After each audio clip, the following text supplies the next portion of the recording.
Hiya! It's Tuesday again. Yeah, we're on week 12, 11, something. Yeah, we've got some printing to do today, which is going to be the part 2 of the Lino cut video we started last week. Yeah, you're doing class, guys, as always. It's good to see some of the work on Instagram and the forum and Facebook that you're producing over these last couple of weeks. It's really class, and I can't wait to see them in an exhibition. I can't wait to see them, you guys, talking through what you've done and yeah, and sharing some of the experiences we've had over this past couple of weeks. So print coat's on. We're going to be doing some printing today. So we started last week on doing getting the cuts out of the lino, how we safely do it, how we create a piece of both a light highlights and lowlights, which we have a plate which I'll get in a sec. We're going to be talking through it. We're going to get some of the materials that are going to get posted off to you guys who are interested, and yeah, we can get these prints started and sorted. Yeah, so let's get cracking. See you in.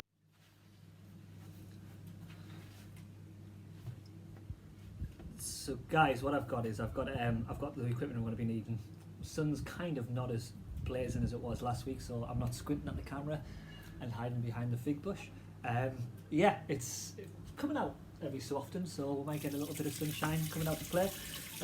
So what we've got is we've got our stuff we're going to be using for printing. We've got our inks. This is a water-based ink.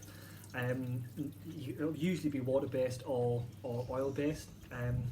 You'll be using water for water-based inks to thin out the ink a bit, or either linseed oil, or you'll have your you can use any small amount of vegetable oil that you might have in the house. Not as good as linseed oil, but if needs must, we can use that.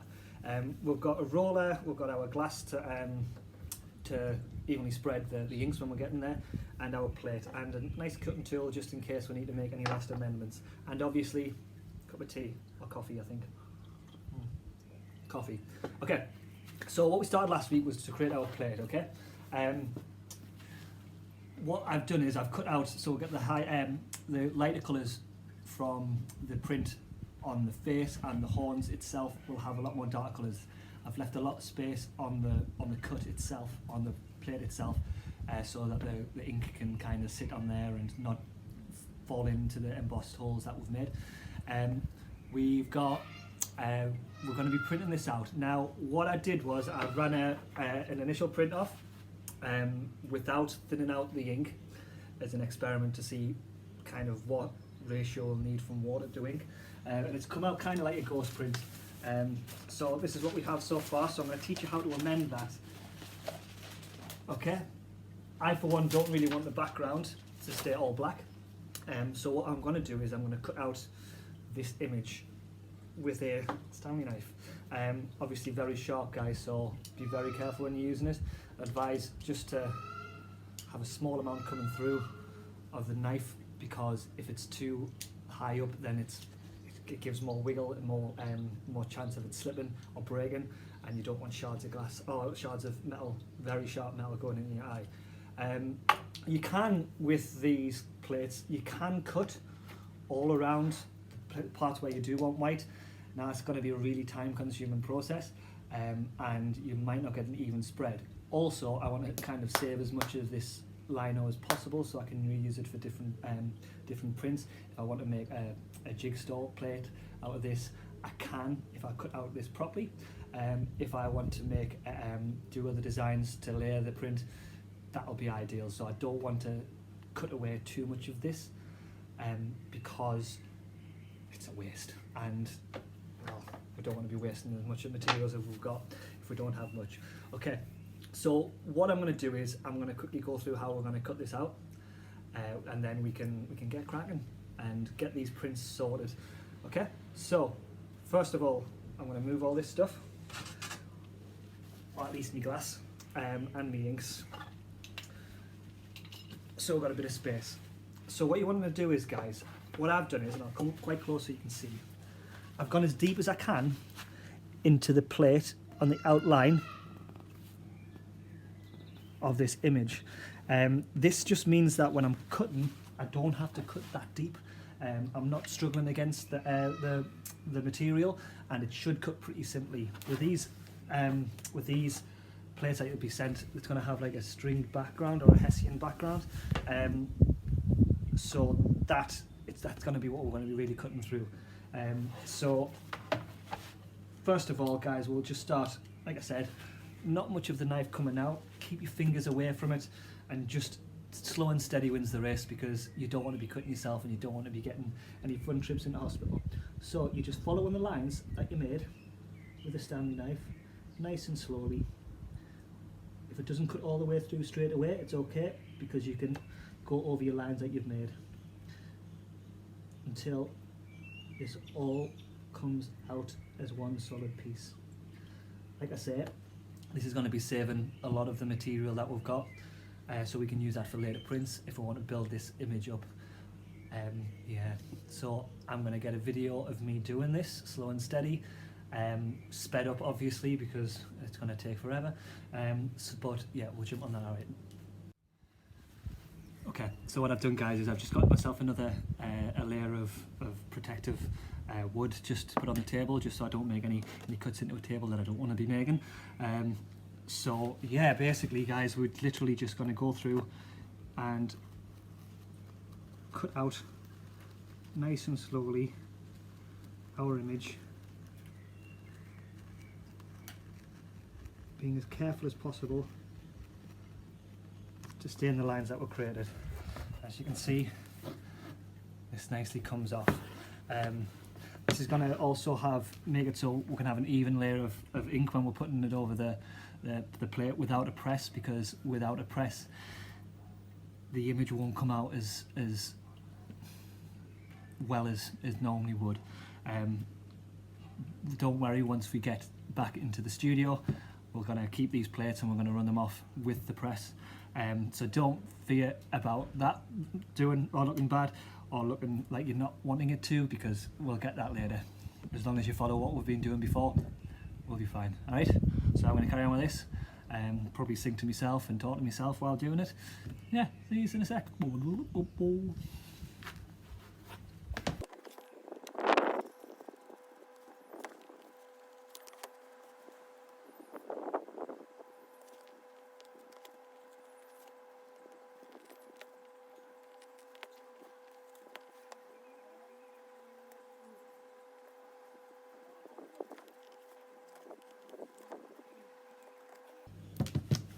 So as you can see, guys, I know your instinct's probably is to cut towards yourself because you'll bring more force towards it, but try your hardest to cut away from yourself, because if this comes towards you, it's going to be an accident. If not, if it's going away from you, there's less chance of you getting hurt. Just make sure that your hands aren't in the way, as always, because slicey slice slice.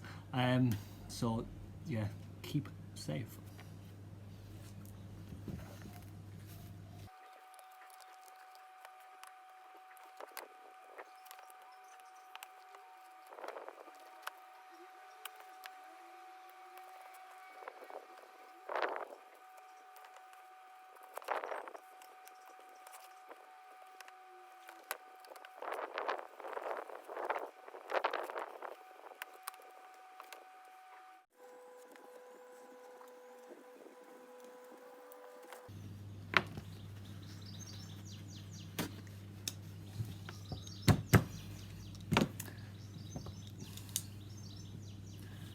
Okay guys, what I've got, so I've done some fine cutting towards the edge of here, just to show you that you can do it as just a simple cutout.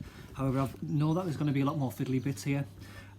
We do have our lino cutting tools that we're going to be using to kind of get that really kind of close to the line, and cut away all these little bits. It just saves us from doing the full plate by cutting away. So what I'm going to do is I'm going to get the tools and I'll show you what we're going to be doing. All right, 1 minute. And I keep looking over there for some reason, not on the camera.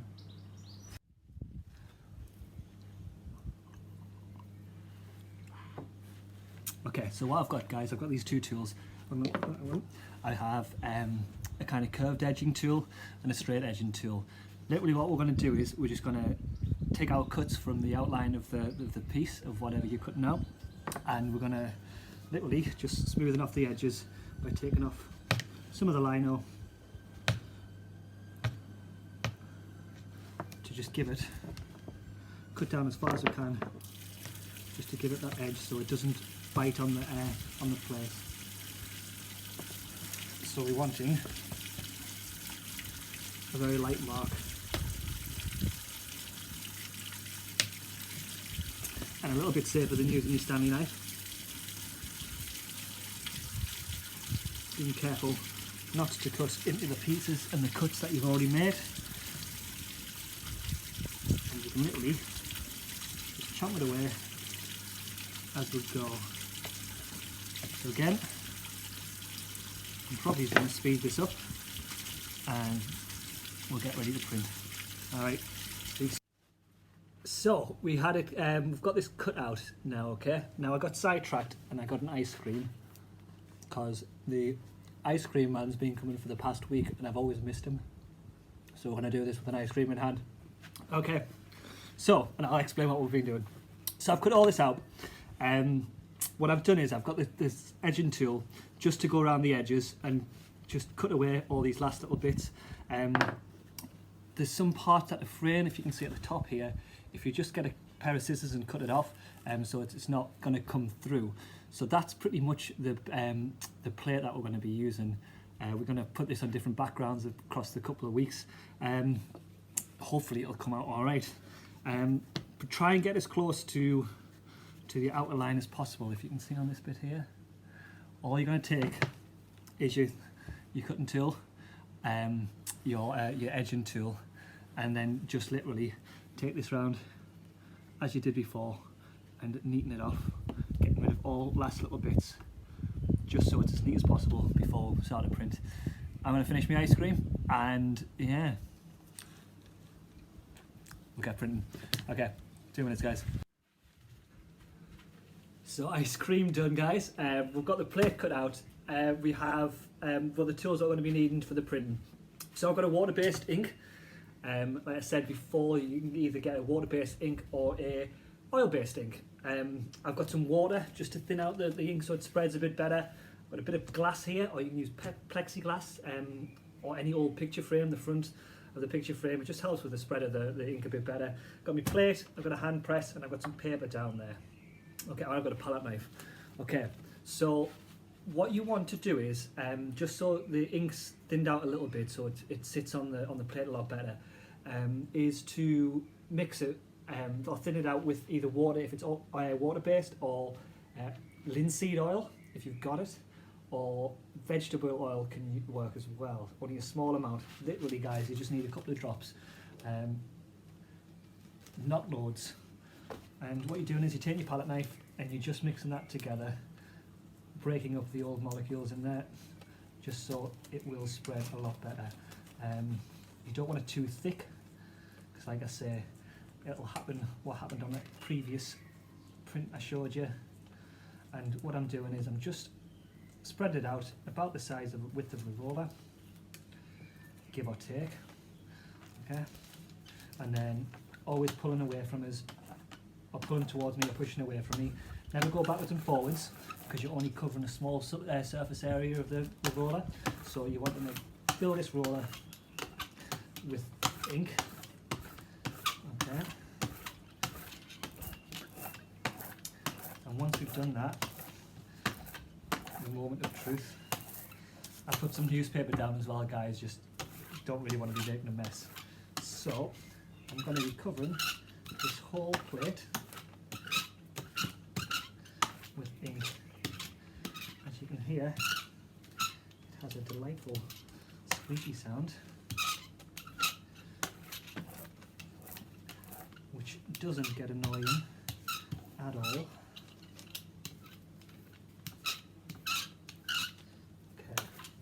this is going to be the harder part where we can't see as much, but we live in hope.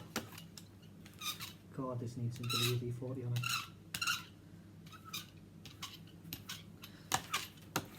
See, as I'm constantly going away from myself, none of this ink is setting into the grooves that were made, which is good. Means that we've cut deep enough. I do apologise for that sound, guys, but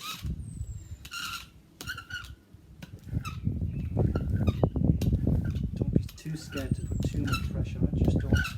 Just don't let it sit or the ink sink into the cuts you've made.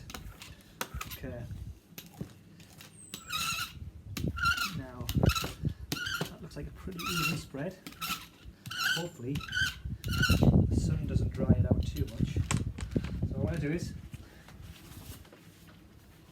safely move this, carefully put this down, make sure I'm not on tracing paper, which I was. Okay, so we're going to register it into the centre of the page.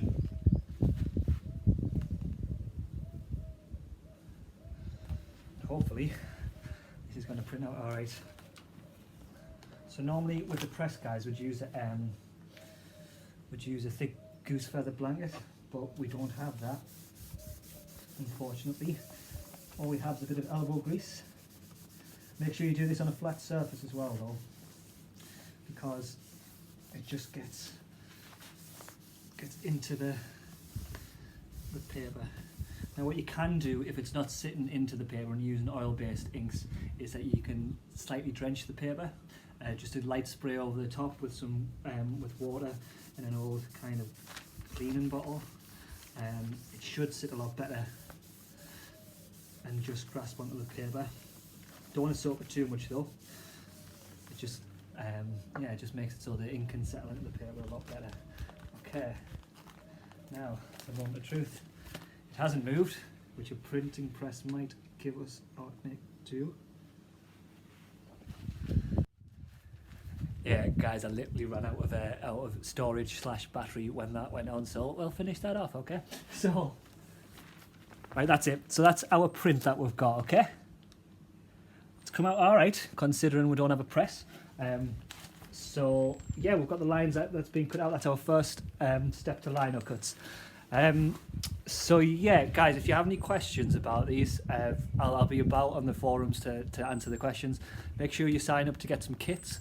We're going to be starting with some lino cuts. We're going to be looking at jelly prints, some silk screens using the sun, hopefully. We've got some monoprints, some collagraphs. We're going to be trying to cover as much as possible over the next couple of weeks. So as always, guys, you've been amazing. Let us know, show us what you're doing, show us your prints. These can be printed on anything. That, like I said, it's a grand thing about lino cuts is that you can print on pretty much any surface. Granted that it'll grab the ink. So if you want to make bags or t-shirts or things like that, that'll be something that we can do. Also keep on to those scrap bits, so because we can keep adding to these prints. Yeah, so being class as always, guys. I will see you next week. Yeah, peace. Keep strong. Stay class. In a bit.